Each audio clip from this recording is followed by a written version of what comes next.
안녕하세요. 백두산 금융연구소의 백두산입니다. 8월 27일 수요일 오후 8시 35분입니다. 어제 미국 증시는 특별한 이슈 없는 가운데 상승 마감했습니다. 물론 이슈가 아예 없진 않았습니다. 트럼프가 연준의 리사 쿡 이사를 해임한다라는 소식이 있긴 있었죠. 그 이슈에 대해서 이제 쿡 이사가 법적 대응을 한다라는 소식이 있긴 있었는데 그게 주식시장에 큰 영향을 미쳤다라고 보긴 좀 어려울 것 같고, 연준이사 쿡이 법적 대응을 한다, 또 연준이 쿡 이사의 방어를 해준다, 이런 소식이 있긴 있는데 그건 주식시장보다 채권시장에 영향을 더 차라리 미치는 그런 소식이라고 볼 수가 있을 것 같고, 어쨌든 주식시장은 이제 특별한 이슈는 없습니다. 특별한 이슈는 이제 있을 예정이죠, 그죠? 있을 예정. 내일 아침입니다. 내일 아침에 엔비디아 실적 발표가 있는데 이거를 기다리고 있죠. 사실 실질적으로 주식시장을 지금 움직이고 있는 거는 계속해서 말씀드리다시피 어떤 기존 추세의 힘, 그죠? 또 그리고 금리나 기대감, 또 그리고 엔비디아 실적 기대감, 이런 게 시장을 움직이고 있다라고 볼 수가 있겠습니다. 근데 어쨌든 실질적인 거는 미국 증시의 추세적인 부분, 기술적으로 지금 미국 증시가 굉장히 강하다, 그것 때문에 그냥 미국 증시가 강하다, 그냥 이런 식으로 보시는 게 제일 맞을 것 같습니다. 물론 금리나 기대감이 실질적으로 한 영향을 미치고 있죠, 그죠? 금리나 기대감으로 지금 보시는 나스닥이 여기서 바닥을 만들었잖아요, 그죠? 그러니까 금리나 기대감이 좀 작용을 하고 있다, 이렇게 볼 수 있겠는데, 어쨌든 특별한 이슈 없이도 지금 추세가 좋기 때문에 계속 올라가고 있다, 이런 식으로 보시면 될 것 같습니다. 그래서 미국 증시는 여기서 바닥을 확인하고, 그리고 5일선도 3거래일, 4거래일 연속으로 지금 안착을 하는 모습인데, 일단 긍정적으로 보입니다. 당장 빠질 만한 그런 모습은 안 보여요. 말씀드렸다시피 미국 증시를 좋게 보려면은 여기 있는 이 저항을 여기를 넘어서거나 아니면 이 위에 있는 자리를 넘어서거나 어떤 저항을 돌파한착했을 때 이제 좋게 보면 됩니다. 지금은 이제 삐끗 잘못하면은 잘못될 수도 있는, 지금은 삐끗하면은 이제 추세를, 삐끗하면 여기서 가격 조정이 좀 발생할 수도 있는 그런 약간 좀 이 방향을 결정하고 있는 혼조한 구간이다라고 보시는 게 좋습니다. 물론 이제 미국 증시 같은 경우는 이제 그 워낙 기존의 추세가 좋기 때문에 그래도 조금 긍정적으로 볼 수 있을지 모르겠는데, 어쨌든 경계는 필요한 것 같아요. 일단 최소한 이 자리를 넘어가야, 여기를 넘어가야, 나스닥 기준으로 했을 때 이 자리를 넘어가야 좋게 본다, 이렇게 말씀드릴 수가 있겠습니다. 그 전까지는 그냥 좀 혼조한 구간, 객관적으로 봤을 때는요, 물론 조금 좋게 볼 수는 있습니다만은 잘못도 될 수 있는 그런 자리입니다. 그리고 말씀드렸다시피 9월 달은 이제 계절적으로 좀 주식시장이 항상 안 좋았던 그런 계절이기도 해서 어떤 수학의 계절이기도 했습니다. 9월 달은 전통적으로. 그래서 9월을 앞두고 좀 경계할 필요가 있지 않겠나라는 이야기를 드리고 있죠. 물론 아직까지 S&P나 이런 건 좋습니다. 지금 S&P가 좋고 러셀 지수가 좋고 그런 상황이고, 나스닥이 좀 약합니다. 계속해서 말씀드리다시피 지금은 엔비디아를 비롯한 나스닥 기술주, 기존 주도주가 좀 조정을 받는 그런 상황이고, 이게 가격 조정으로 발전도 할 수 있는 상황이긴 하고, 아무튼 기존 주도주 대장이 이렇게 기간 조정을 벌이고 있는데, 그 와중에 이제 다른 대장을 제외한 나머지 친구들이 금리나 기대감을 재료로 해서 이렇게 상승을 해주면서 빅테크의 빈자리를 메우고 있죠. 그렇게 되면서 순환매가 나타나고 있고, 순환매를 통해서 주식시장이 건전함을 되찾고 있는 그런 모습이긴 합니다. 근데 어쨌든 삐끗하면은 잘못될 수도 있는 그런 자리이긴 해서 어느 정도 좀 경계가 필요하다. 물론 미국 증시를 지금 추세적으로 걱정할 필요는 없다라고 말씀을 드리고 있긴 합니다. 이 변동성 지수 같은 걸 보시면은, 그죠? 이런 지금 여기 있는 이 40점 얼마, 여기 아래에 있는 이 레벨대에서는 미국 증시가 좀 조정은 나타나더라도 추세적으로 무슨 문제가 생긴다라고 보기는 아직까지는 어려운 그런 자리. 그러니까 지금 건전한 자리입니다. 미국 증시는 굉장히 강하긴 합니다. 혹시나 조정이 크게 나타날 수도 있다, 그 정도 생각하시면 좋을 것 같습니다. 엔비디아 지금 보고 계신데, 엔비디아도 어디를 넘어가야 되죠? 여기를 넘어가야 돼요. 결과적으로 오늘 종가를 기준으로 해서 여기를 넘어가야 됩니다. 근데 지금 현재 분위기로 봐서는 계속해서 말씀드리지만은 그 주식시장은 어떤 금융시장의 추세는 가던 대로 계속 간다. 중요한 이벤트 발표 전에 상승을 하고 있으면 어떤 이벤트가 딱 발표가 되면은 계속 상승한다. 혹은 이미 하락을 하고 있으면 이벤트 발표되고 나서 계속 하락한다. 이게 이제 보통 일반적인 모습이긴 하거든요.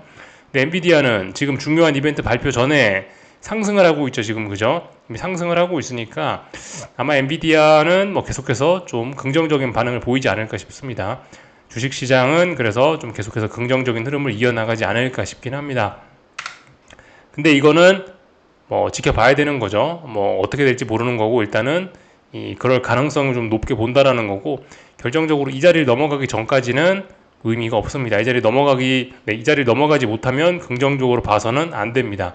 이 자리를 넘어갔다면은 긍정적으로 봐서 매수 달라붙어도 될지 모르겠습니다만은 이 자리는 무거운 저항이기 때문에 여길 넘지 못했는데 긍정적으로 본다는 거는 조금 좀 부담스러운 그런 이야기일 수 있죠. 하여튼 오늘 밤 근데 실적 발표를 앞두고 굉장히 긍정적인 흐름이니 뭐 일단 뭐 좋게 흘러가지 않을까라고 일단 기대는 하고 있는데 일단 보자고요. 필라델피아 반도체 지수 같은 것도 그죠? 엔비디아 실적 발표 나오면은 좀 더 오를 수 있겠죠. 아무튼 여기 위에가 저항입니다. 그죠? 이 위쪽에 직전 고점 여기가 저항이죠. 그죠? 그래서 이런 저항을 넘어가기 전까지는 긍정적으로 무작정 좋게 봐서는 안 되는 그런 구간입니다. 그런 거를 좀 생각을 하셔야 되겠어요. 그래서 뭐 제가 말씀드리는 게 한국 증시를 요즘에 좀 부정적으로 본다라는 게 한국 증시는 이렇게 고점을 좀 낮추고 있는 상황이기 때문에 이미 지난번에 중요한 어떤 저항 그죠? 선물 436.6을 이 두 번에 걸쳐서 지금 못 넘고 있기 때문에 물론 기회는 더 있습니다. 그죠? 그렇긴 한데 이 자리를 넘어가지 못했고 여기서 저점이 찔끔찔끔 낮아지는 그런 좀 안 좋은 모습을 보이고 있기 때문에 일단 이건 좋게 본다는 일단 그래서 이건 부정적으로 본다라는 거죠. 만약에 이제 436.6을 넘어가면 이제 저도 긍정적으로 볼 거지만은 아직 이 자리를 넘어간 게 아니기 때문에 일단 저는 좀 부정적인 관점으로 보고 있습니다. 이거 쉽게 넘어가진 못한다. 이거 일단은 좀 넘어가기 어렵다는 쪽으로 일단 좀 보고 있습니다.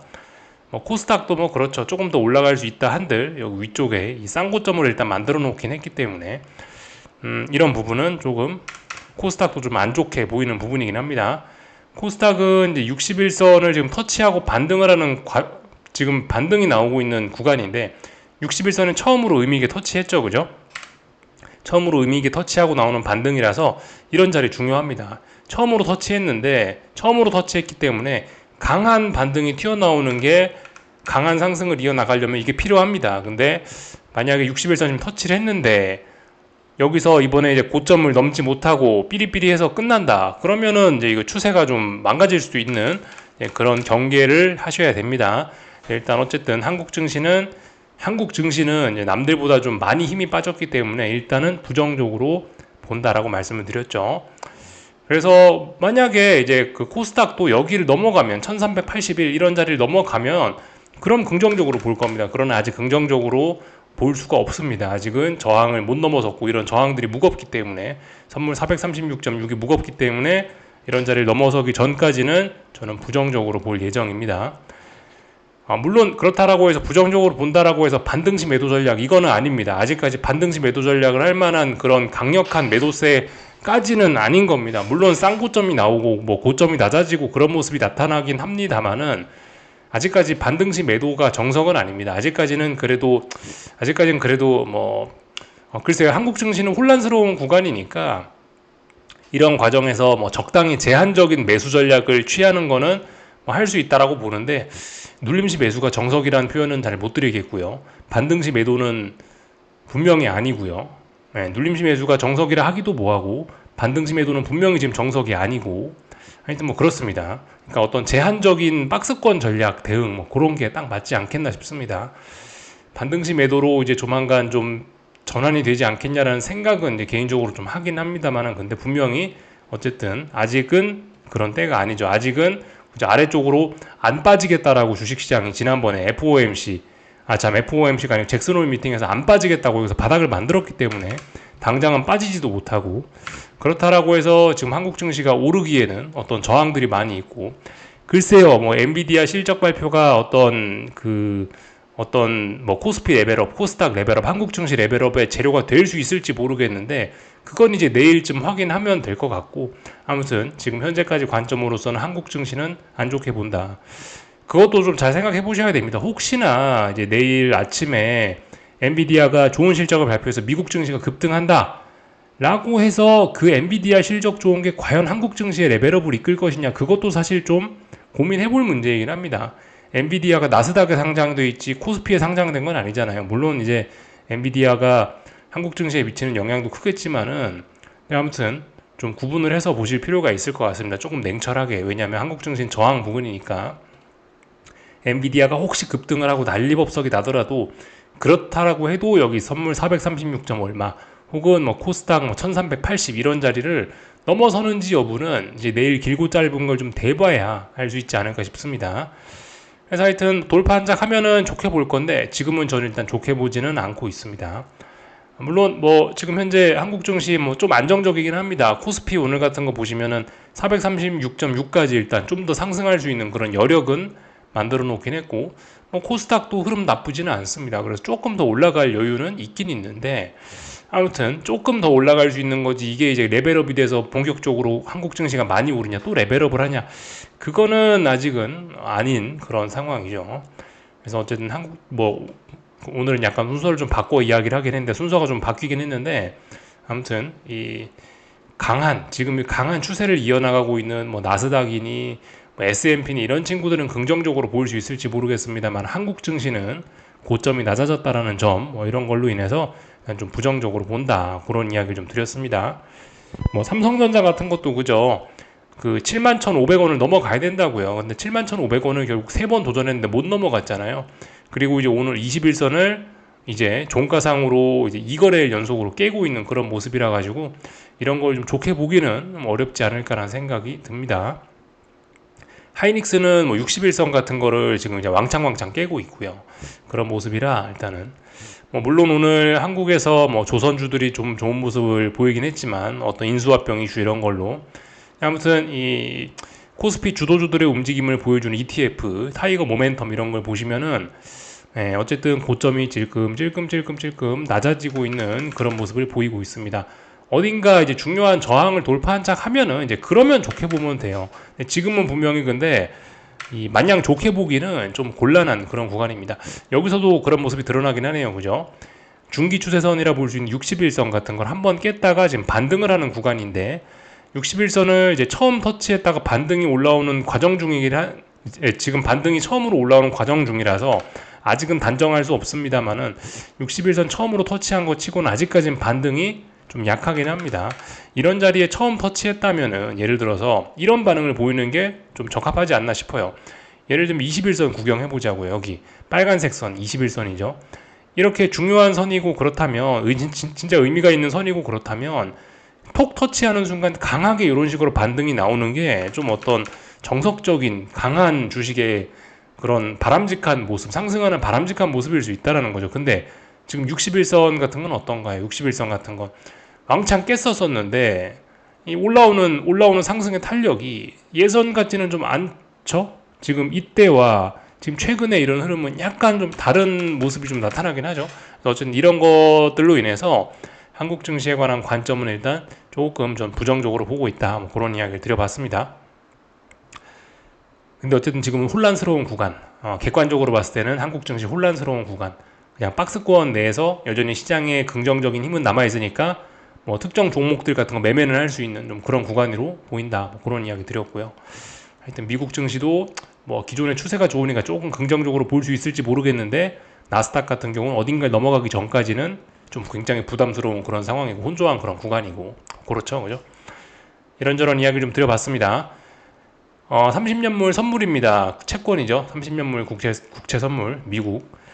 어제 저녁에 이제 그 연준 리사쿡 이사 해임 소식으로 인해서 장중에 이렇게 미국 증시 개장하기 전에 훅 빠지고 있었는데, 법적인 대응을 한다, 뭐 그런 소식에 아래 꼬리를 달고 올라오긴 했는데, 아무튼 영 힘이 없습니다. 이래저래 힘이 없고요. 오늘 밤은 이제 5일선을 뭐 테스트하는 그런 날이 아닌가 싶습니다. 그죠? 네. 5일선을 테스트하는 좀 그런 날. 오늘 밤에 이렇게 좀 강하게 올라와 주는 게 사실 채권의 입장에서 가장 긍정적이긴 할 텐데, 하여튼 힘이 없습니다. 예, 힘이 없어. 굉장히 좀 답답한 좀 그런 구간입니다. 근데 지금 보시는 게 30년물 미국이죠. 미국 선물인데, 이 흥미로운 데이터가 있긴 하더라고요. 텔레그램에서 본 건데 최근에 이제 30년 국채, 그러니까 장기채죠. 장기채의 흐름이 이제 이게 미국만 이런 게 아니고 세계적으로 다 이렇다. 세계적으로 30년 장기채 국채의 움직임이 좀 굉장히 약하다라는 겁니다. 예를 들면은 요거는 이제 미국, 그죠? 미국 30년 국채 금리가 계속 오르고 있다. 채권의 수익률이 안 좋다. 그죠? 이런 걸 보여주는 모습이고, 미국, 요건 영국도 그죠? 30년 국채 금리 엄청 올랐죠? 그리고 프랑스도 엄청나게 오르고 있죠. 그리고 일본도 엄청나게 많이 오르고, 일본은 더군다나 어마어마하죠. 그죠? 그러니까 이런 것들을 봤을 때 이게 지금 뭐 어떤 세계적인 흐름인 것 같아요. 세계적인 흐름. 그래서 자칫 잘못하면은 이거 어쨌든 이 채권이 30년물 채권, 얘가 이제 미국 채권이 이렇게 붕괴가 되는 순간은 진짜 주식시장에 큰 영향을 미칠 수 있을 텐데, 크게 악재가 될 텐데, 아무튼 아직은 아닌데, 이 세계적인 흐름이 어쨌든 좀 범상치는 않다. 특징은 국가별 사정은 다르지만 모두 재정 부담과 물가 임금 압력, 중앙은행 독립성 우려하는 공통 분모가 있다. 이런 이유들로 인해서 지금 30년물 금리가 막 오르고 있답니다. 채권이 부진한 흐름을 보이고 있다라고 합니다. 재정과 인플레이션 리스크 때문에 장기채 금리가 눌리지 않고 오히려 치솟는 국면이라는 점이 핵심이다라고 써 있죠, 그죠? 이거 좀 잘 생각을 해볼 부분이긴 합니다. 이거는 주식시장의 잠재적인 악재죠. 지금 당장 시장에 영향을 미치는 게 아니고 잠재적인 악재. 하여튼 그 일본 같은 경우 30년물 금리가 굉장히 많이 올랐는데 이런 게 이제 이런 게 아직은 괜찮지만은 이런 게 나중에 이제 나중에 시간이 가면서 엔화에 영향을 미치고 엔화에 영향을 미치고, 그죠? 그래서 물론 지금은 괜찮지만, 그래서 저렇게 금리가 오르는 게 엔화 강세에 이렇게 아래쪽으로 떨어지는 엔화 강세에 영향을 미치고, 이런 점들이 주식시장에 악영향을 미치는 그런 시나리오 충분히 생각해 볼 수 있죠, 그죠? 작년 7월에서 9월 달까지 엔화 초강세 기간에 주식시장이 크게 흔들렸던 거 기억하시죠, 그죠? 뭐 엔캐리 트레이드 청산 뭐 그러면서 그런 일이 사실 지금도 일어날 가능성이 있긴 있는데 당장은 아니라는 거 어쨌든요. 근데 아무튼 이렇게 전 세계 각국의 30년물 금리가 이렇게 치솟고 있다라는 거는 잠재적인 부담이다. 지금 당장은 아니고요. 당장 주식시장에 이게 발목을 잡는다 이건 아니고, 지금 주식시장은 저런 거에 관심 없죠. 추세적으로 워낙 강하기 때문에 뭐 금리고 뭐고 난 관심 없어. 나는 무조건 오른다.